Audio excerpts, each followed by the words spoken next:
5장 17절입니다.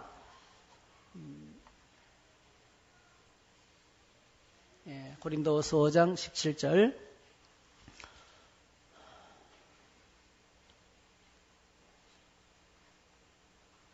한 절입니다. 같이 읽으시겠습니다. 그런즉 누구든지 그리스도 안에 있으면 새로운 피조물이라 이전 것은 지나갔으니 보라 새 것이 되었도다. 아멘. 오늘 이 말씀을 가지고 새로운 피조물 이런 제목으로 말씀을 나누겠습니다. 오늘 눈치채신 분들이 계시겠지만 출애굽기 강의를 열심히 하다가 잠시 멈추고 여러 행사들 때문에 우리 전도에 관한 말씀들 또 이런 도전들을 계속 듣다가 이제 지난주부터 3주 전에 저희들이 기빈 초청주의를 맞이해서 새 가족이 저희 교회를 찾아왔고요. 또 우리 가운데는 믿음의 기초에 관해서 영적 성장에 관한 그 말씀을 들을 필요성이 있는 분들이 계셔서 제가 영적 성장에 관한 말씀을 지난주일부터 강론했습니다. 그래서 기회가 주어지는 대로 출애굽기와 함께 영적 성장 시리즈를 계속해서 함께 나누도록 하겠습니다.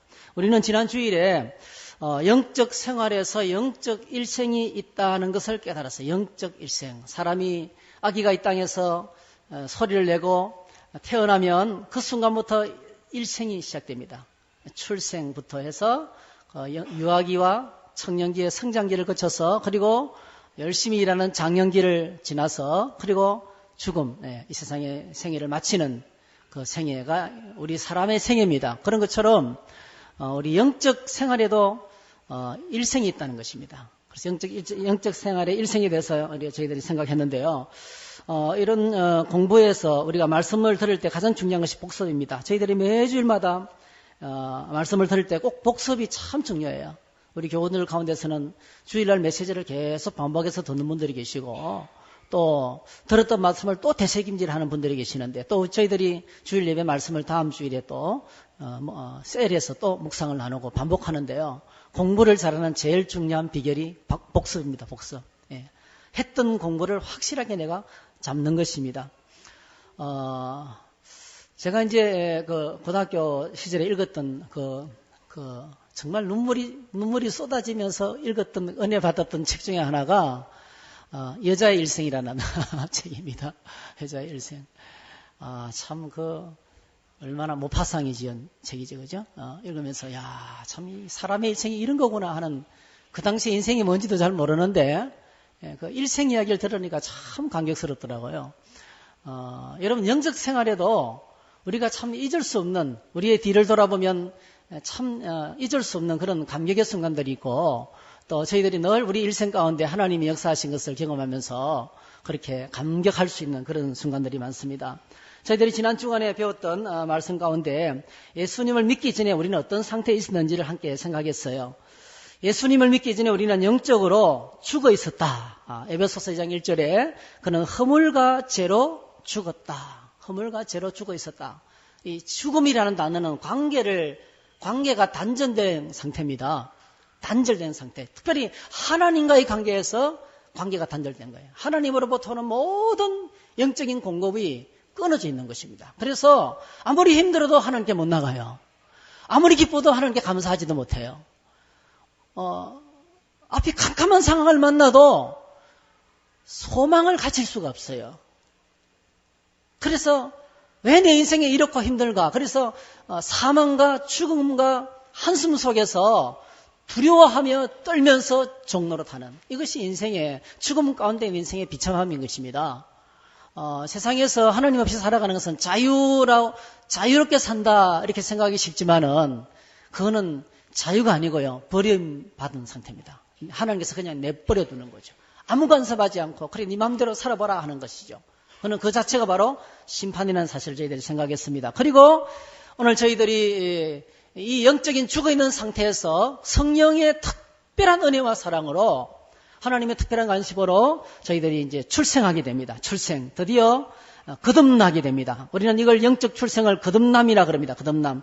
요한복음 3장 3절에 예수께서 대답하여 이르시되 진실로 진실로 내게 이르노니 사람이 거듭나지 아니하면 하나님의 나라를 볼 수 없다. 하나님 나라의 영적인 삶을 시작하면서 가장 중요한 것이 거듭남이 있어야 된다는 거죠. 거듭나는 것. 요한복음 1장 12절에도 영접하는 자 곧 그 이름을 믿는 자들에게는 하나님의 자녀가 되는 권세를 주셔서 이는 혈통으로나 육정으로나 사람의 뜻으로 나지 아니하고. 사람은 이렇게 태어나죠. 사람은 가문에서 박씨 가문, 이씨 가문, 그렇죠? 사람은 혈통 안에서 태어납니다. 가문이 아버지가 있고 어머니가 있어요. 그죠?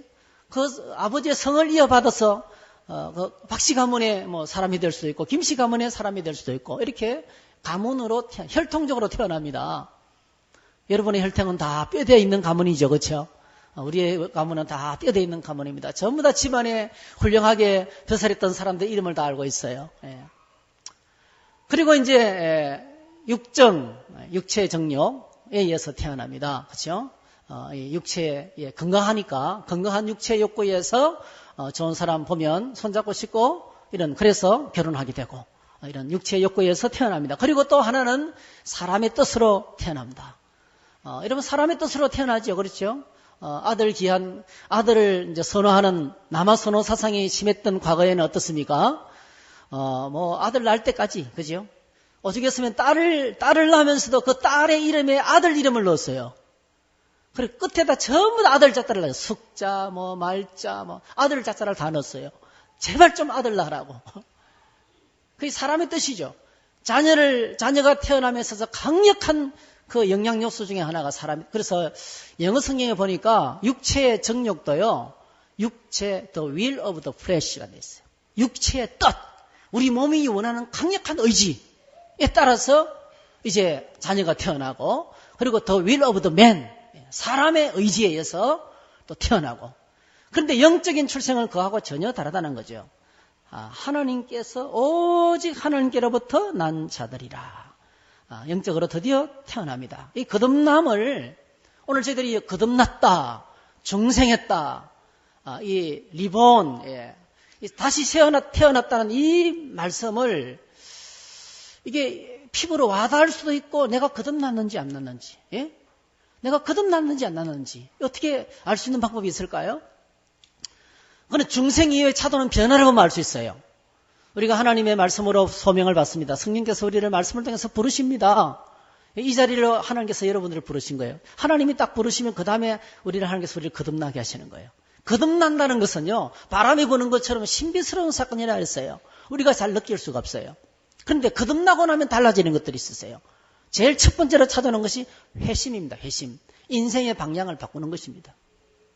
하나님 없이 살던 인생이 하나님하고 전혀 상관없는 삶이 이제는 뭐죠? 주일만 되면 예배드리러 주님께로 나가고, 힘든 일을 만나면 하나님 아버지께로 나가고, 좋은 일이 생겨도 하나님 아버지 감사합니다 하나님께로 나가고, 인생의 큰 방향을 리턴하는 거예요.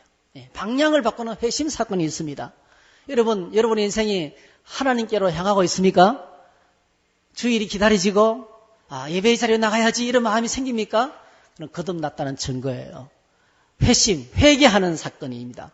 그 다음에 이제 믿음이 들어오게 되고요. 믿음을 가진다는 것은 가장 큰 특징이요, 신앙의 대상을 바꾸는 것입니다. 나를 신뢰하던 것을, 사람을 신뢰하던 것을, 돈을 신뢰하던 것을, 세상을 신뢰하던 것을, 예수 그리스도를 믿는 것입니다. 하나님이 주신 유일한 믿음의 대상이신 예수 그리스도를 믿는 것입니다. 믿음의 대상을 바꾸는 것이 신앙이에요. 믿음이 들어갑니다. 그리고 이렇게 믿을 때 하나님께서 우리에게 의롭다함을 주시는데요. 이 의롭다함을 주시는 것은 뭐냐 하면, 내가 아무리 잘못하고 부족해도 하나님이 그냥 그대로 나를 있는 모습 그대로 받아주신다는 겁니다. 죄 없는 모습 그대로 받아주신다는 것을 느끼는 것입니다. 그리고 하나님의 자녀가 됩니다. 하나님의 자녀가 되어서 하나님을 아버지라 부르기 시작합니다. 하나님을 아버지라 부르는데요, 아빠 아버지라 불러요. 너무 친밀하게.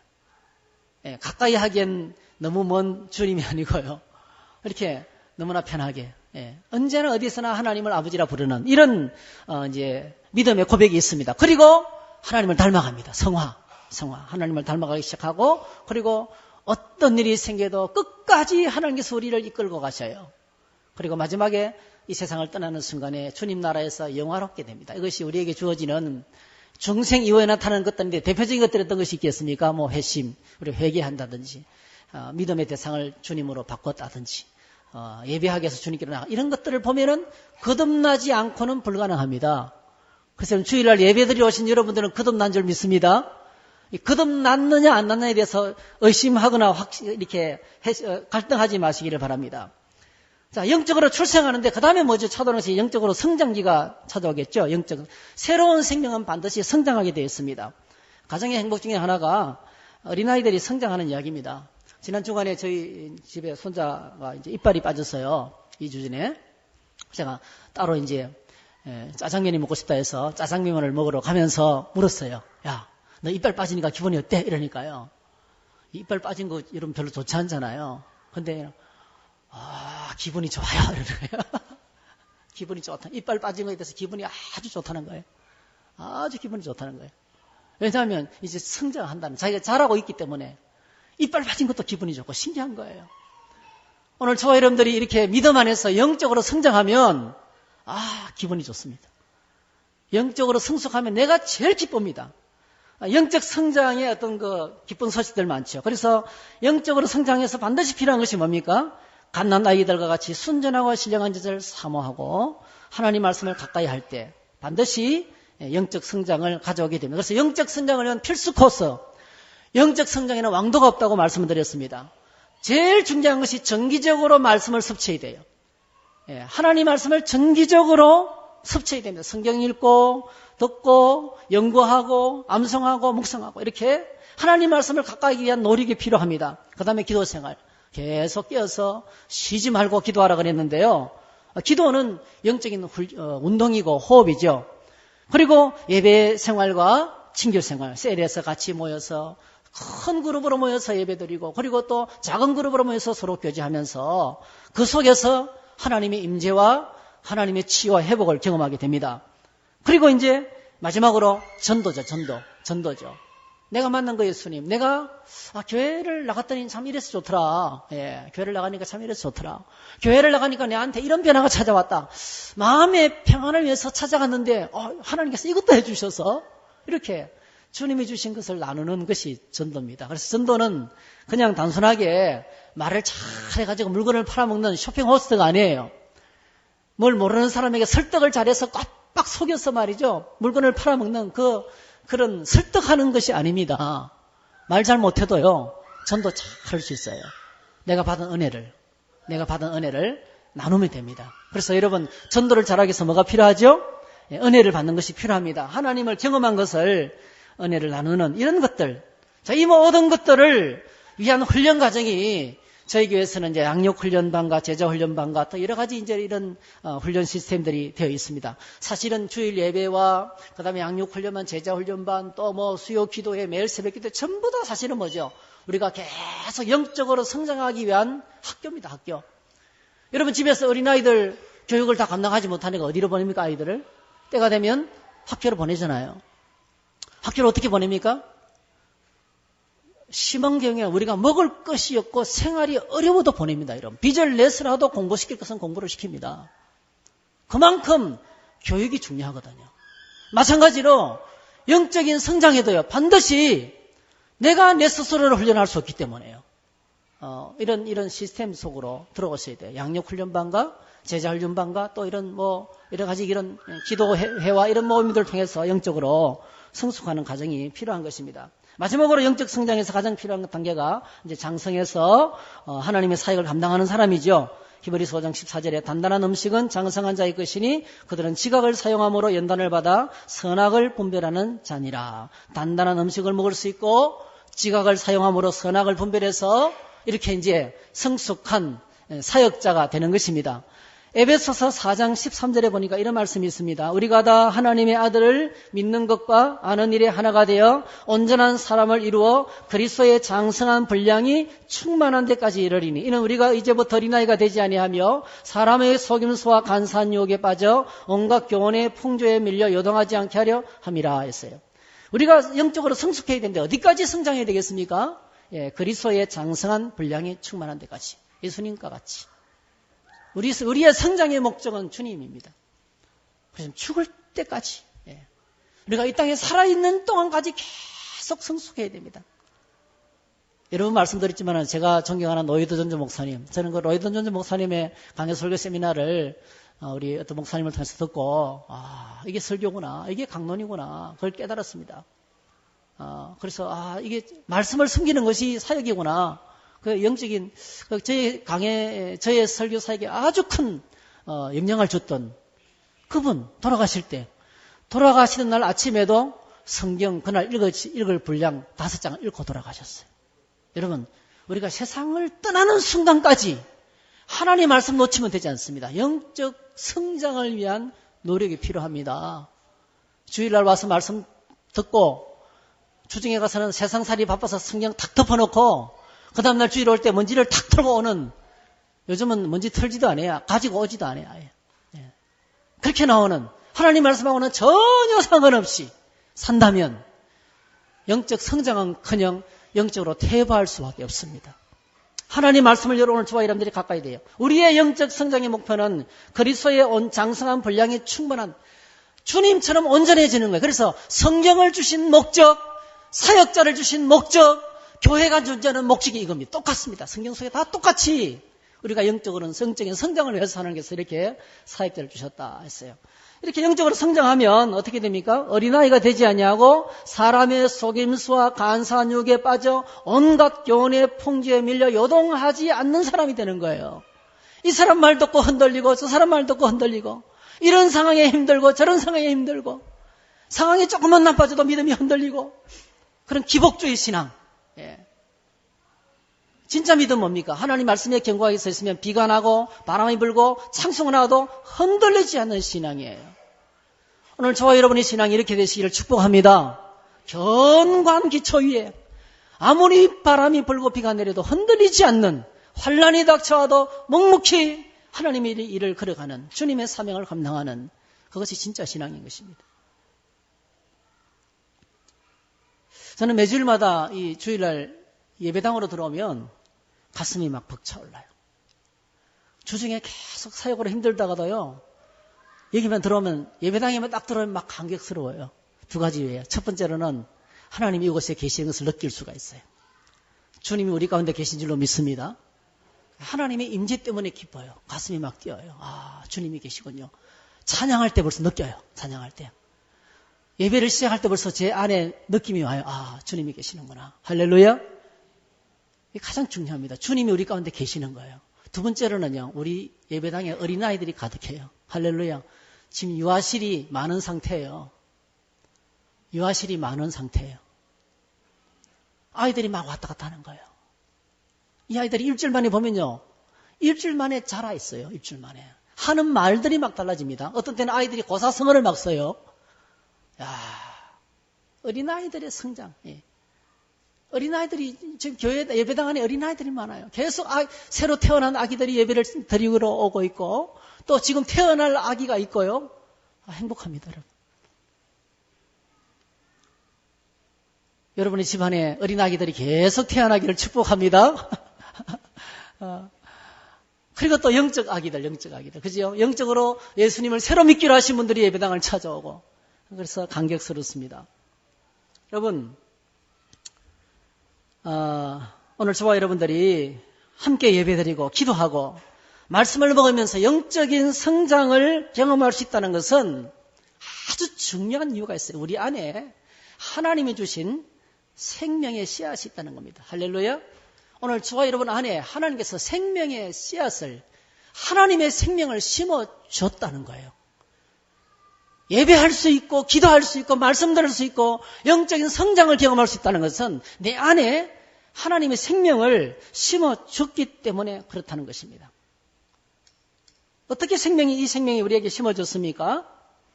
예수께서 대답하여 이르시되 진실로 진실로 내게 이르노니 사람이 물과 성령으로 거듭나지 아니하면 하나님의 나라에 들어갈 수 없느니라. 육으로 난 것은 육이요 영으로 난 것은 영이니. 우리 안에 생명을 주신 것은 그냥 인간적인 방법으로 되어진 것이 아니고요, 하나님의 성령께서 우리 안에 심어주신 생명입니다. 우리 안에 하나님의 성령께서 심어주신 생명이 지금 있습니다.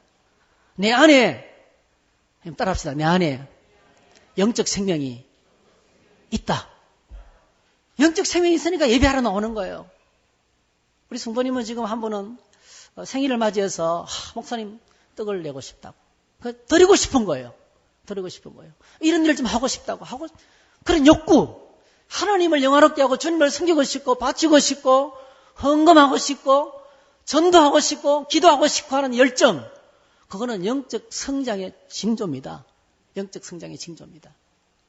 그래서 이건 하나님이 주셨다는 겁니다. 어떻게 이것이 우리에게 주어졌습니까? 성령께서 우리에게 주어진 이 생명은 무엇을 도구로 주어졌냐면은 베드로전서 1장 23절에 너희가 거듭난 것은 썩어질 씨로 된 것이 아니요 썩지 아니할 씨로 된 것이니 살아있고 항상 있는 하나님의 말씀으로 되었느니라. 할렐루야. 창세기 1장에 태초에 하나님의 천지를 창조하시니라. 하나님께서 가라사대 빛이 있으라 하시며 빛이 있었고 하나님이 말씀하시되 사람과 온천하 모든 만물을 그냥 있으라 하니까 있었어요. 모든 생명체와 모든 만물들은 하나님께서 만드셨어요. 그리고 생명을 주고 계세요. 그 하나님의 말씀이 그 하나님의 말씀으로 우리를 다시 우리 안에 새로운 생명을 하나님께서 불어넣어 주신 것입니다. 살아있고 항상 있는 하나님의 말씀이 우리에게 생명을 주셨습니다. 할렐루야. 그래서 여러분 목회를 하면서 지금까지 많은 여러 가지 경험들 가운데 가장 특별한 경험은 바로 뭐냐면 거듭난 사람이 거듭나고 영적으로 출생하면 그다음부터 영적으로 성장하기 시작하는데요. 영적 성장기에 돌입한 사람들의 특징이 있어요. 하나같이 말씀의 보좌를 사모한다는 거예요. 양육훈련, 제자훈련, 그 다음에 또 수련회, 바나바 훈련에서 하는 여러 가지 수련회 시리즈 계속 참석해요. 그리고 하나님의 말씀을 사모해서 말씀을 가까이 하는 것입니다. 아까 말씀드렸던 것처럼 어떤 분들은 출퇴근하면서 계속 주일 예배 말씀을 반복해서 들어요. 예. 그리고 저에게 말씀을 보내달라는 분이 있어요. 근무할 때 계속 본다는 거예요. 예. 우리 교회 집사님 한 분은 몸이 불편하시지만 계속 24시간 4시발을 꽂고 말씀을 듣고 있어요. 1년에 성경을 몇 동 하는지 몰라요. 계속 말씀을 끝없이 계속 말씀을 섭취한다는 것입니다. 그래서 여러분 개인적으로 말씀 묵상을 하고 또 새벽에 나와서 말씀을 듣고 그리고 개인적으로 성경을 읽고 하는 이 생활이 거듭난 사람의 특징인 것입니다. 이렇게 우리가 거듭나게 됐는데요. 생명을 얻게 됐는데 하나님 주신 이 생명의 씨앗은 무엇으로 되었습니까? 요한복음 1장 13절에 아주 중요한 사실을 우리에게 소개해주고 있어요. 다 같이 한번 읽어보겠습니다. 시작. 이는 혈통으로나 육정으로나 사람의 뜻으로 나지 아니하고 오직 하나님께로부터 난 자들이니라. 우리가 거듭나게 되고 우리 안에 주신 새로운 생명의 씨앗은 이 앞부분을 다 통째로 천정하면 인간적인 기원으로 되어진 것이 아니다는 거예요. 혈통, 육정, 사람의 뜻하고는 상관없다는 거예요. 혈통 때문에 된 것이 아니라는 거예요. 혈통 때문에 된 것이 아니라는 것입니다. 다시 말씀드리면 수대째 예수님을 믿는 믿음의 가문에서 태어난다 할지라도 자동적으로 믿는 것이 아닙니다. 목사의 집에서 자녀로 태어나도 자동적으로 예수 믿는 것이 아닙니다. 그도 거듭나야 됩니다. 그도 하나님 은혜를 만나야 됩니다. 주님을 만나야 됩니다. 이스라엘 사람들 대대로 조상 대대로 아브라함의 후손으로 태어났다 해가지고 자동적으로 예수 믿는 것이 아닙니다. 믿는 정도가 아니고 예수님을 대적합니다. 그렇죠? 그래서 여러분 로마서에 보니까 이렇게 말씀하고 있습니다. 그러나 하나님의 말씀이 폐하여진 것 같지 않도다. 이스라엘에게서 난 그들이 다 이스라엘이 아니요 또한 아브라함의 씨가 다 그의 자녀가 아니라 오직 이삭으로부터 난 자라야 내 씨라 불리리라 하셨으니 곧 육신의 자녀가 하나님의 자녀가 아니요 오직 약속의 자녀가 씨로 여기심을 받느니라 했어요. 믿음의 가정에서 태어났다 해서 자동적으로 믿는 게 아닙니다. 그걸 우리가 지금 경험하고 있어요. 어머니 아버지는 잘 믿는데 자녀들이 잘 안 믿는 가정이 얼마나 많은지 몰라요. 그래서 만나야 됩니다. 여러분 주님을 만나야 됩니다. 거듭나야 됩니다. 다시 태어나야 됩니다. 그냥 욱박지르면 안 돼요. 붙들고 기도하고 예배와 말씀과 기도의 자리로 이끌고 나와야 돼요. 그렇게 하려고 노력을 하셔야 돼요. 그래 하나님께서 역사하시도록 하나님을 만날 수 있도록 가야 돼요. 그래야 돼요. 그리고 너무 성급하게 생각하지 마세요. 지금 방황하고 있는 자녀들 여러분 기억하세요. 지금 방황하고 있는 자녀들 하나님 만나기 위해서 가정을 밟고 있는 거예요. 반드시 만나게 될 줄 믿습니다. 하나님 만나기 위해서 지금 방황을 시작하고 있는 거예요. 게테가 말했죠. 방황 끝에 구원이 온다 그랬어요. 방황 끝에 구원이 온다 했어요. 그 다음에 두 번째로는 육체적인 정령으로 된 것이 아니라는 겁니다. 이렇게 the will of the flesh, 육체의 의지입니다. 육체의 의지, 육체의 강력한 욕구, 디자이어. 여러분 우리 안에 육체적인 욕구가 있습니다. 어떤 것이 있어요? 배고플 때 먹고 싶고 피곤할 때 졸고 싶고, 그렇죠? 피곤할 때 졸립니다, 여러분. 예. 또 뭐죠? 이쁜 사람 만나면 만나서 결혼하고 싶고, 그죠? 이런 육체의 욕구들이 많이 있습니다. 여러 가지 욕구들이 많이 있습니다. 여러분, 육체의 욕구들은 하나님이 주셨어요. 꼭 기억하셔야 돼요. 육체의 욕구는 나쁜 것이 아닙니다. 하나님이 주셨습니다. 피곤한데 안 쉬고, 배고픈데 안 먹고, 그렇죠? 이쁜 사람 나타났는데 가서 말도 안 하고, 그럼 어떻게 되겠어요? 우리 몸이 못 견딥니다. 몸이 견딜 수. 하나님께서 우리 몸을, 육체를 건강하게 유지하도록 하기 위해서 육체의 욕구를 주셨습니다. 근데 문제는 중요한 것이 육체의 욕구가 어떻게 되겠어요? 육체의 욕구가 컨트롤 돼야 되죠. 육체의 욕구는 조절돼야 됩니다. 우리 몸 안에 소화액을 분비하는 것도요. 소화액을 분비하는 신경이 있는가 반면에 그 분비한 것을 이제는 그만. 그래서 부교감 신경. 멈추게 하는 신경도 있어요. 컨트롤이 되는 거예요.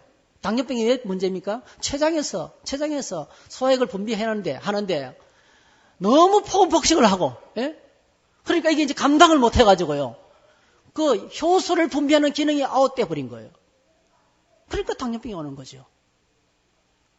그 조절 능력이 없어요. 브레이크가 망가져. 여러분 자동차가 막 무섭게도 달리는데요. 자동차를 운전하기 위해서 반드시 두 가지 필요한 것이 있어요. 첫 번째로는 조향장치입니다.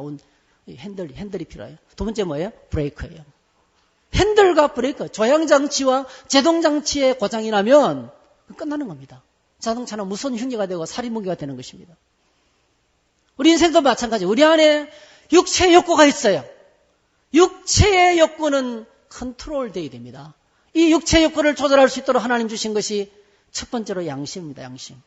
우리에게 양심을 주셨어요. 그러면 안 된다는 양심을 주셨어요. 그런데 놀랍게도 인간이 죄를 지으면서 양심은 마비되고 말았습니다. 오늘 양심이 살아있습니까? 양심이 살아있지 않습니다. 죽었습니다.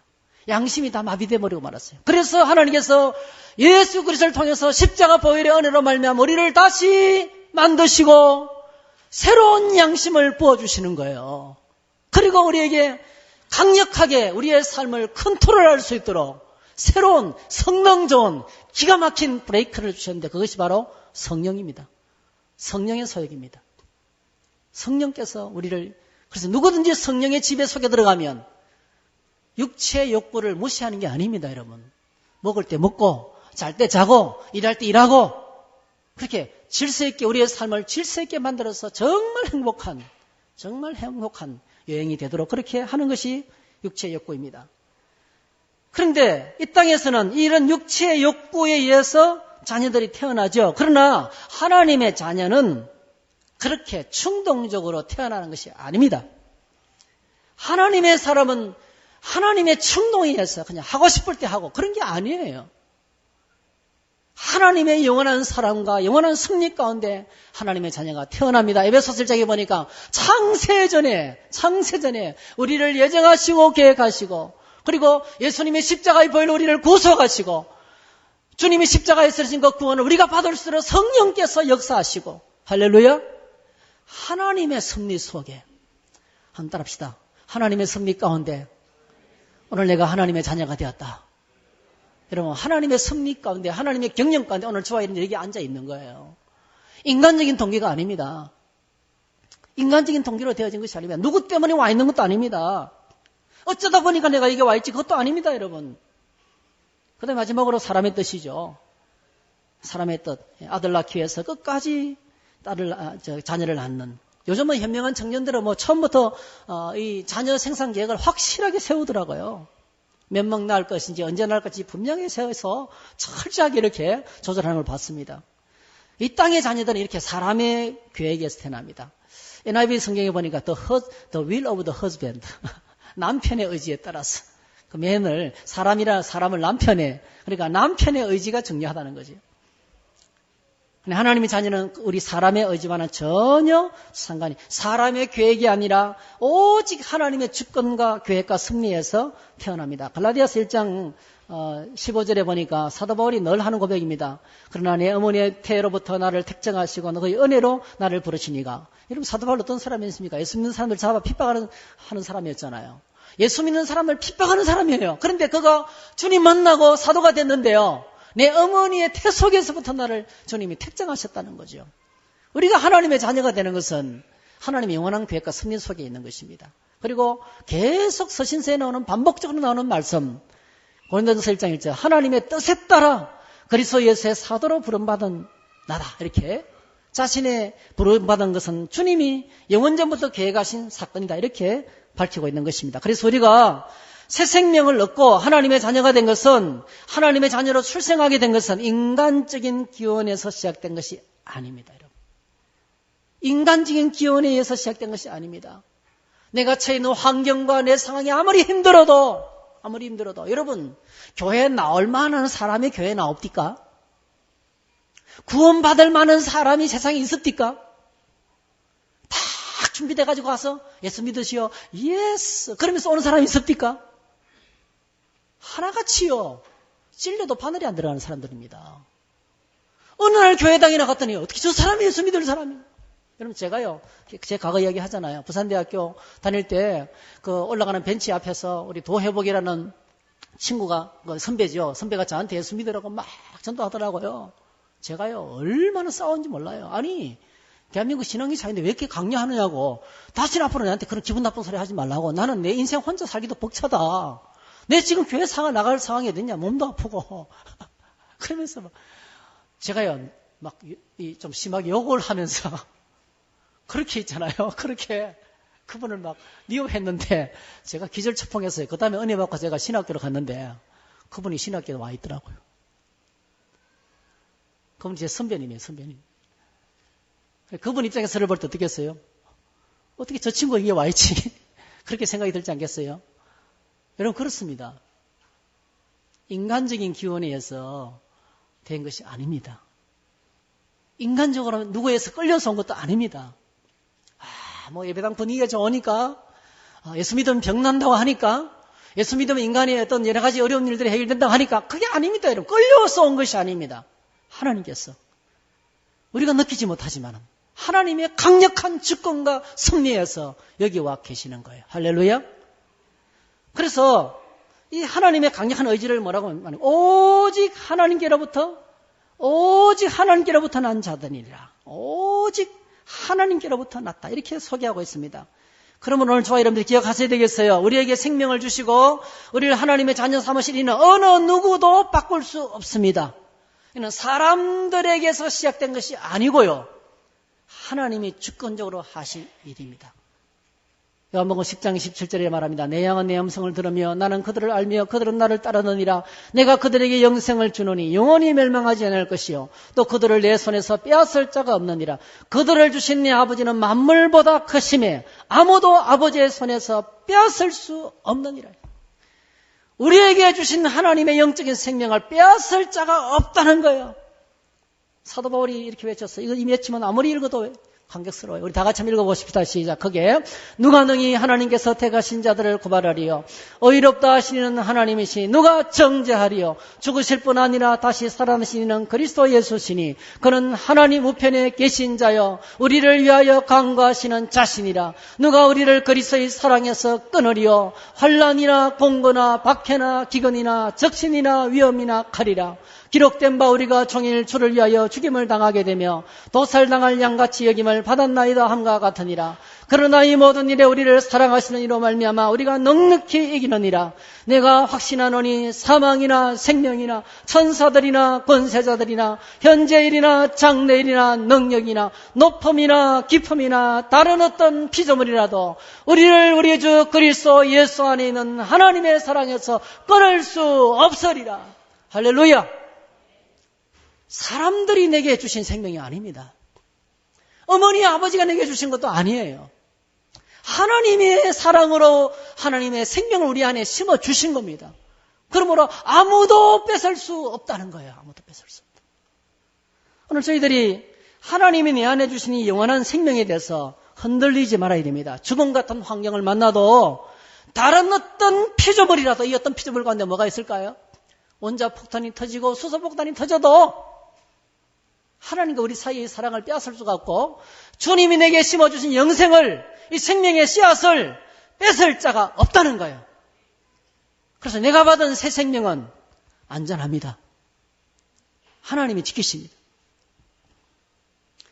우리를 향한 하나님의 사랑은 변함이 없습니다. 변함이 없습니다. 하나님의 사랑은 위대한 거크신 하나님의 사랑 뿐만이 아니고요. 주님 내게 주신 사랑은 변함이 없습니다. 변찮는 주님의 사랑과 거룩한 보혈의 공로를 우리 다 찬양을 합시다. 주님을 만나볼 때까지. 할렐루야. 주님을 만나볼 때까지 날 향한 주님의 사랑은 변함이 없습니다. 새 생명을 주셨는데 주신 것으로 끝나는 것이 아니에요. 이 땅에 태어나고 네가 알아서 살아라. 고아처럼 버려두지 아니하시고 늘 함께 하시고 우리를 지키시고 이 생명이 자랄 수 있도록 목회자를 보내시고 친구를 보내시고 낙심하면 사람들을 보내시고 여러분들이 이렇게 하나님의 회복해 하시고 은혜 주시는 도구가 되시기를 축복합니다. 낙심한 사람 하나님께서 보내시는 거예요. 끝까지 이 믿음을 버려두지 아니하시고 회복할 수 있도록 은혜를 주시는 거예요. 그래서 누구든지 예수님을 믿으면 하나님으로부터 새 생명을 받고 하나님의 자녀가 되고 완전히 새로운 피조물이 됩니다. 할렐루야. 새로운 피조물이 됩니다. 그런즉 누구든지 그리스도 안에 있으면 새로운 피조물이라. 이전 것은 지나갔으니 보라 새 것이 되었도다. 따라합시다. 이전 것은 지나갔다. 보라 새 것이 되었도다. 이런 하나님이 주시는 새로운 생명이 내 안에 들어왔기 때문에 모든 것이 달라집니다. 눈에 보이지는 않지만은 영적인 것이죠. 영적인 것. 눈에 확인되는 되지 않지만은 엄청난 변화가 내 안에 찾아옵니다. 첫 번째로 호적이 바뀝니다. 호적. 여러분 들으셨죠? 호적이 바뀝니다. 우리 호적이 어떻게 바뀌었나요? 간단합니다. 너희는 너희 아비 마귀에게서, 마귀의 자녀에서 사랑하는 자들아, 지금 우리가 하나님의 자녀라. 지금 나는 하나님의 아들, 딸입니다. 할렐루야. 이렇게 마귀의 자녀에서 하나님의 자녀로 호적이 바뀌었습니다. 두 번째로는 우리의 신분이 바뀌었습니다. 신분. 옛날에는 죄의 종이었습니다. 죄의 종, 세상의 종, 마귀의 종. 세상과 마귀와 죄를 거절할 힘이 없어요. 그냥 끌려갔습니다. 그런데 놀랍게도 주님을 믿고 우리가 거듭나면서 어떻게 됐습니까? 하나님께 종이 되었어요. 죄로부터 해방되고 하나님께 종이 되었습니다. 할렐루야. 우리의 신분이 하나님께서 우리의 신분을, 새로운 신분을 주셨어요. 그리고 세 번째로 우리가 이제 나를 인도하는 것이 바뀌었습니다. 여러분, 우리가 옛날에는 누구 따라갔습니까? 그때 너희는 그 가운데 행하여 이 세상 풍조를 따르고, 그렇죠? 세상 풍조 거절하지 못합니다. 세상의 거대한 흐름을 절대로 정하지 못합니다.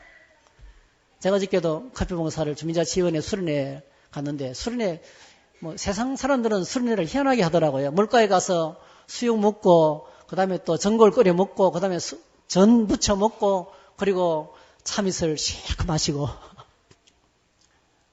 와, 얼마나 참이슬을 잘 먹는지. 참이슬을 많이 먹어서 건강해졌을 거예요. 그 맑은 물을 먹어서. 다 그래, 다. 전부 다 그렇습니다. 얼마나 신나게 노는지. 막. 춤도 잘 추고요. 참. 제가 거기 있으면 분위기가 같아서 커피만 내려주고 왔어요. 밥 먹고 내려왔습니다. 우리 장모님 한 분하고 같이 왔는데요. 이 세상 풍조를 거절 못합니다. 술을 줄 때 저한테도 막 술을 권하시는 분이 많이 있었어요. 술 먹어도 돼요, 사실은요. 제가 아닙니다. 근데 제가 안 먹겠습니다. 예. 제가 안 먹겠습니다 하는 거하고 못 먹겠습니다 하고 말 다르지요. 제가 안 먹겠습니다. 예. 거절했습니다, 여러분. 오늘 이 세상 사치와 방탕과 쾌락과 이 한 트렌드입니다, 여러분. 거대한 문화가 뭡니까? 쾌락주의 문화입니다. 쾌락주의 문화를 거절할 수 있습니까? 거절 못합니다. 빚을 내서라도 놀러 갑니다. 이 세상 풍조가 그렇습니다. 또 누구를 따릅니까? 불순종의 아들들 가운데서 역사하는 영을 따릅니다. 마귀의 권세에 붙잡혀서 그렇게 인생을 살아가고 있습니다. 얼마나 끔찍한 사건들이 많이 생기고 있습니까? 이 세상 너무너무 좋아지는 세상인데 계속 죄는 가득 찹니다. 제가 지난주도 교도소 면허 갔던데 한참을 기다리대요. 얼마나 사람들이 많은지. 그런데 우리가 어떻게 됐습니까? 만일 너희가 성령의 인도하시는 바가 되면 놀랍게도 이제부터는 거룩한 하나님의 영의 인도를 따라 살게 되었습니다. 할렐루야! 놀랍게도 하나님께서 우리의 삶을 거룩하게 합니다. 말씀을 통해서 성령께서 말씀하시는 거예요. 저는 지난 주간에 말씀 묵상하면서 영원함이 참 어리석다. 성령으로 시작했다가 육체로 마치려고 하느냐.